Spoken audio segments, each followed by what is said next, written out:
मोरा पिछुआरा होया मावा के गछिया तोता मनाली हले बसेर सूती गईले तोता हो सूती गईले मैना सुतले नगरिया के लोग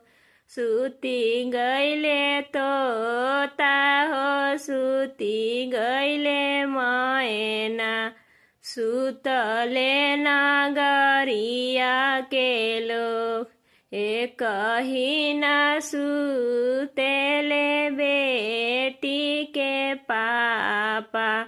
जे करा दहे जावा के सोच एक ही न सुतेले बेटी के भैया